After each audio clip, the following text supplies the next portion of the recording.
Nasdaq et du CAC 40 au programme, pourquoi ça monte, combien de temps ça va monter, quand cela va-t-il baisser, et puis une séquence spéciale pour répondre aux questions qui me sont posées et qui ont été extrêmement ciblées sur une thématique, on le verra, mais si vous êtes débutant, c'est une vidéo qu'il faut pas louper parce que j'y réponds à des questions qui vous viendront à un moment ou à un autre et plus tôt que tard. Pourquoi ça monte? Tout simplement parce que les probabilités de baisse des taux sont quasiment à 100% maintenant pour la prochaine réunion de la Fed. On considère que les derniers résultats qui sont tombés, tant au niveau de l'inflation qu'au niveau de l'emploi que de l'activité, laissent peu de doute. Ça commence à ralentir. C'est pas la peine non plus de voir le chômage exploser et les entreprises faire faillite avant de décoper et d'essayer de sauver la situation. Autant intervenir maintenant, c'est ce qui se dit. En plus, Donald Trump commence déjà à faire sa shortlist de ceux qui vont remplacer, qui pourraient remplacer Powell. Bref, tout semble aligné pour une baisse des taux. En plus, il s'est passé quelque chose qui a tiré le Nasdaq vers le haut. Regardez,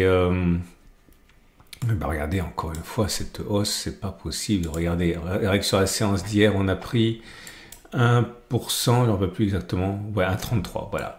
Pourquoi? Tout simplement parce que, alors certains parlent de raquettes, d'autres parlent de génie, mais en tout cas, Donald Trump a dit, ok les gars, vous voulez vendre du matos, des microprocesseurs, etc. à la Chine, pas de problème, mais nous derrière, vous nous donnez de l'argent pour le budget américain.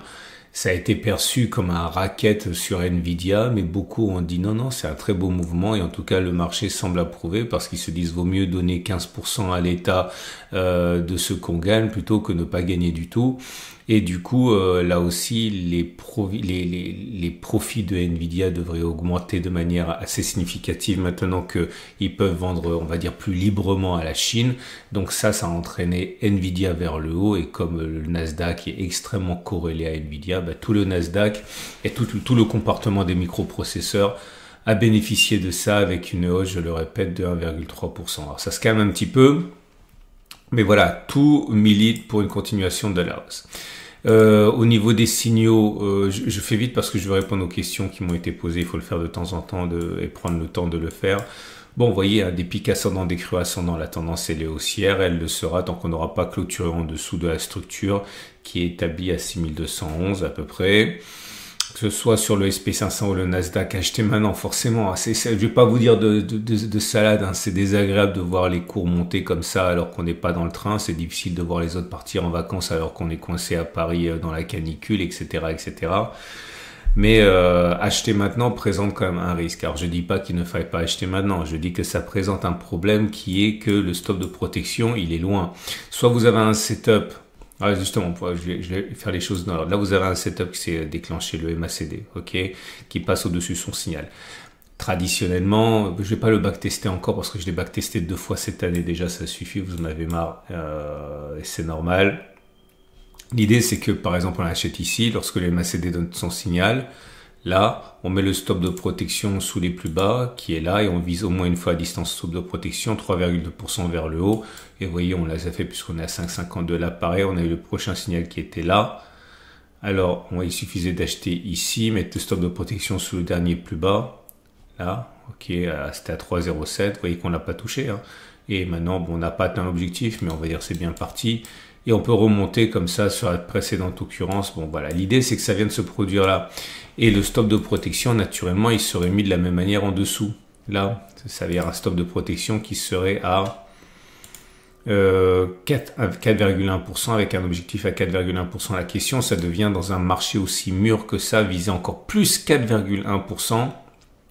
Ça peut faire peur, mais pourtant, l'idée c'est que, lorsque le précédent signal a eu lieu, ici, qui a été atteint, celui-là, on avait déjà rebondi, le signal était là, on avait déjà rebondi de 27%, pour ne pas dire 30%, pourtant c'est une stratégie qui a fonctionné. Donc soit on fait du trading systématique, c'est-à-dire on backtest, on valide des conclusions et on le fait encore. On se dit de temps en temps ça marchera pas, mais ça marche plus souvent que ça n'échoue, donc il faut le faire. Soit on le fait pas, soit on fait du subjectif. Et si on fait du subjectif, Bah, le problème, c'est toujours le même, hein, c'est que quand ça va bien dans la tête, c'est facile. Quand ça commence à douter, bah, ça devient plus difficile. On a des doutes, on hésite, etc., etc. Mais là, on a un signal haussier. Ok. Bref. Et ce signal haussier se retrouve également sur le Nasdaq. On a une situation très comparable. Regardez, le signal a été, alors attention, le signal a été donné la bougie d'avant, mais l'idée c'est la même, hein. C'est que lorsque la dernière fois qu'on a eu ce signal et qui a fonctionné, c'était ici, sur cette bougie-là. Ok, il s'agissait de faire au moins 4,91 vers le haut, on les a largement fait. On avait déjà augmenté depuis les plus bas de 36%. Ok, donc c'est pas parce qu'on a un signal tardif qu'il se réalisera pas. Et pour être complet, on retrouve le même chez le CAC 40 qui lui aussi donne son croisement MACD ici. Ok, alors deux choses ici, vous voyez tout de suite que c'est ce que je reviens à ce que je disais hier et qui a animé les questions sur la vidéo à laquelle je vais répondre. Quand vous tradez dans le sens de votre filtre, c'est-à-dire lorsque vous prenez soin d'avoir un filtre qui vous dit oui on y va ou non on n'y va pas et que vous tradez uniquement dans le sens de votre filtre, en l'occurrence ici la tendance haussière, vous avez plus de chances d'avoir raison que si vous prenez des signaux tout venant ou dans le sens inverse. Donc là, je reviens à mon CAC, à mon SP500. Donc, je fais exprès d'aller vite et j'en suis désolé, mais comme ça va être assez long de répondre aux questions. Si vous voulez acheter, pas de problème, hein. Vous pouvez acheter maintenant, stop de protection sous la structure. Ok, et visez au moins la même chose. Ou alors, vous attendez que ça consolide et vous achetez sur la zone, stop de protection en dessous. Ou vous attendez que ça consolide et vous attendez des signaux qui apparaîtraient alors que la tendance haussière serait préservée, ça marche aussi. Si vous avez un biais baissier, bah, soit vous essayez de vous mettre en face du train en espérant qu'il s'arrête pour vous et qu'il reparte dans l'autre sens. Bon voilà, forcément présenté comme ça donne pas forcément envie.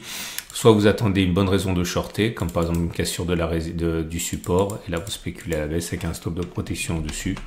Toujours la même chose, hein, les gars, je vais vous dire, mon trading il est pas... Enfin, ce que je vous propose ici, c'est assez basique dans les vidéos. C'est toujours la même chose parce que c'est simple et que ça fonctionne, hein. Le Nasdaq, pareil. Voilà, on est sur des niveaux records. La structure, elle est haussière. Si vous voulez spéculer à la baisse, pas de souci. Soit vous attendez que ça casse en vous disant, OK, la structure, elle est plus haussière. Je mets un stop de protection et puis j'y vais. Soit vous dites non, ça va pas aller, je vais spéculer maintenant à la baisse, je vais mettre un stop de protection super large, genre, excusez-moi l'expression, quelque chose qui sera jamais touché, c'est pas possible. Attention quand même, c'est pas parce qu'on met loin qu'il faut risquer sa maison, hein.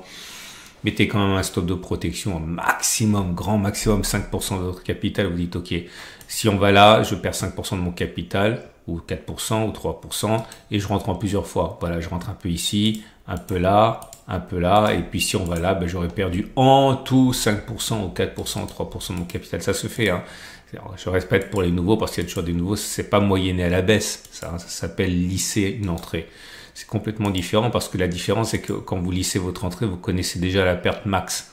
Quand vous moyennez à la baisse, vous êtes juste en train d'essayer de gommer un mauvais trade en le transformant en bon trade avec un peu de chance, voire beaucoup. C'est pas bien, c'est péché. Et si vous voulez acheter, bah, soit vous achetez maintenant si vous n'avez pas peur, soit vous pouvez également faire une entrée en plusieurs fois, c'est pas impossible. Vous dites ok, bon ça va descendre, je vais acheter, vous imaginez par exemple que ça descendra jamais plus loin que ça, je dis n'importe quoi. Ok, vous dites ok, je vais acheter, si les cours vont là, je perds 5% de mon capital. Donc j'achète un peu ici, si on va là, j'achète un peu ici, si on va là, j'achète un petit peu ici, et si ça s'effondre et qu'on casse mon stop de protection, j'aurais perdu en tout 5% de mon capital. C'est tout à fait possible, hein, je le faisais souvent. J'ai un trading qui change selon le temps avec le temps dont je dispose. Là, actuellement, je le fais plus, mais c'est quelque chose que j'ai beaucoup fait, ça fonctionne, hein. Enfin, ça fonctionne quand c'est fait correctement, hein. Il ne s'agit pas de faire n'importe quoi. Et pour le CAC 40, j'ai envie de dire, c'est un peu plus difficile parce qu'il n'y a pas de tendance. Ok, on est toujours dans une situation de pic ascendant, de creux descendant. Donc, tant que globalement on reste dans cette latéralisation, c'est pas insensé de trader l'orange, hein, comme on dit.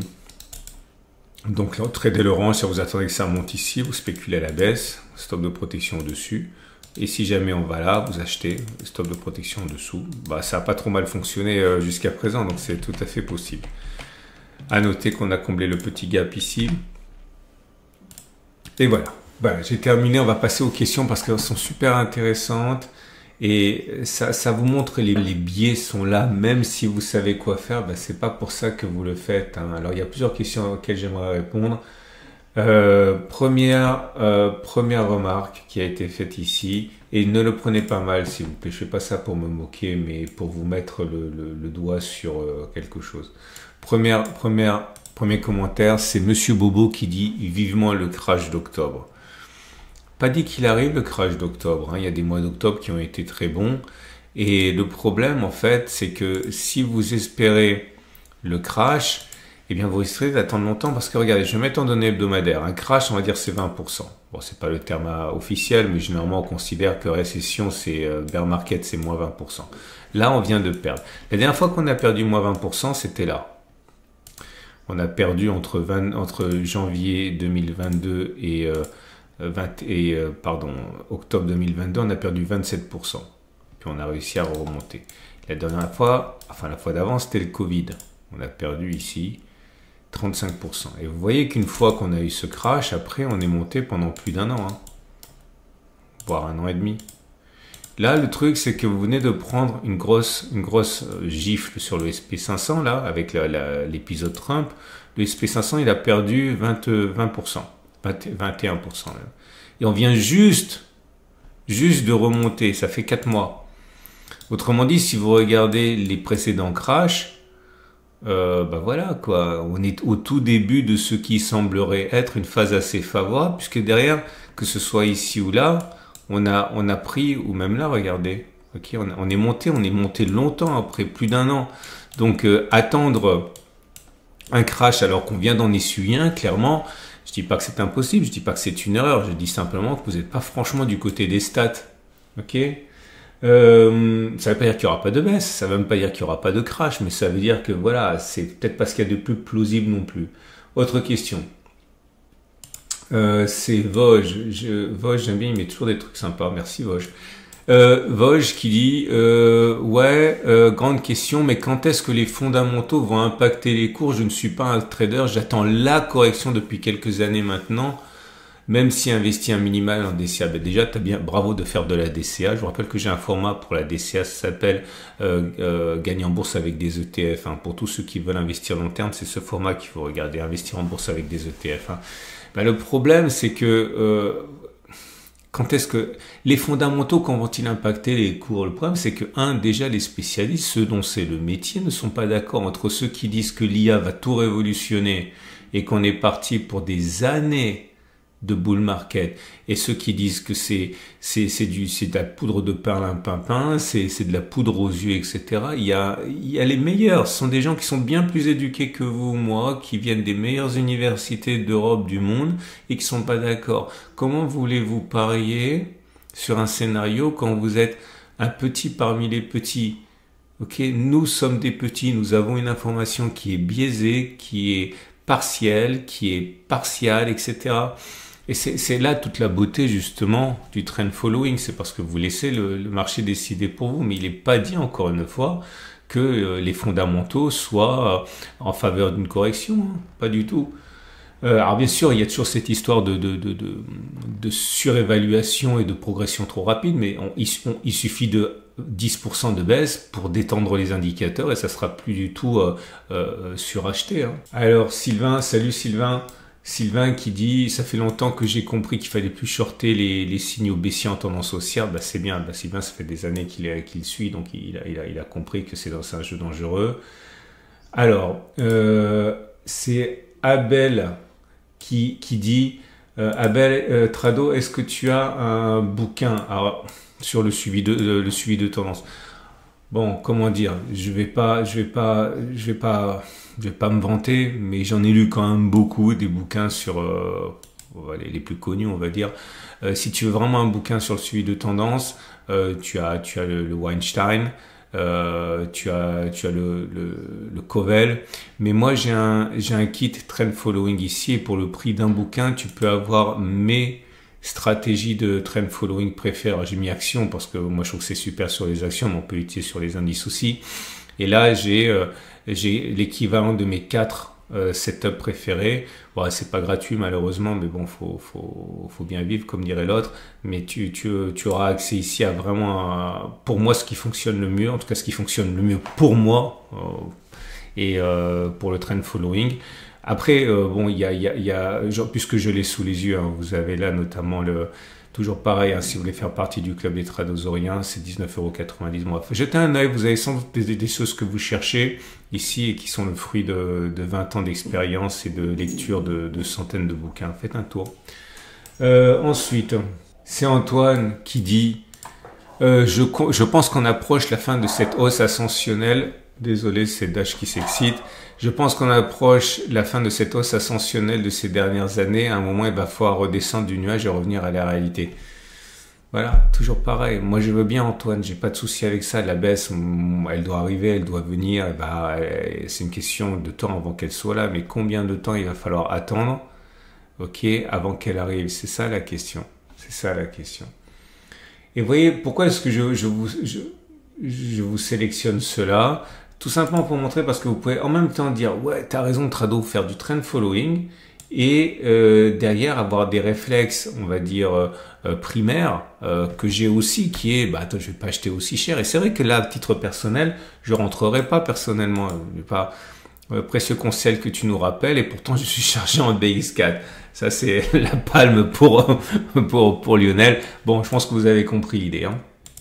Donc, si je reviens à mon SP500 en données journalières, est-ce qu'il faut acheter maintenant? À titre personnel, je le ferai pas. Mais j'ai le beau rôle parce que je suis déjà dedans. Ok, donc j'ai pas trop à me prendre le chou, quoi. Hein. Voilà, j'ai acheté il y a longtemps. Hein. J'ai acheté, c'est une position qui date d'il y a 2 mois. Ok, et j'ai laissé monter. J'ai pris TP1, TP2, TP3. Il me reste une position ici résiduelle qui court. Je pourrais prendre mes profits, mais on sait jamais le marché, encore une fois, on sait jamais ce qu'il y a, peut-être qui va consolider et qui va remonter. J'en sais rien. De toute façon, c'est une position qui est résiduelle. Mais ça, c'est l'avantage, effectivement, du trend following. C'est-à-dire que vous rentrez et c'est pas vous qui décidez de sortir. Vous laissez le marché vous sortir. Moi, je me rappelle très bien que là, j'ai voulu tout sortir. Je me rappelle que là aussi, j'ai voulu tout sortir.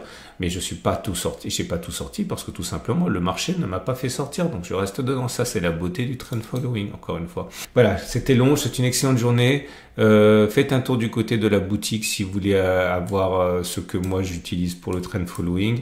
Et à demain pour la mise à jour.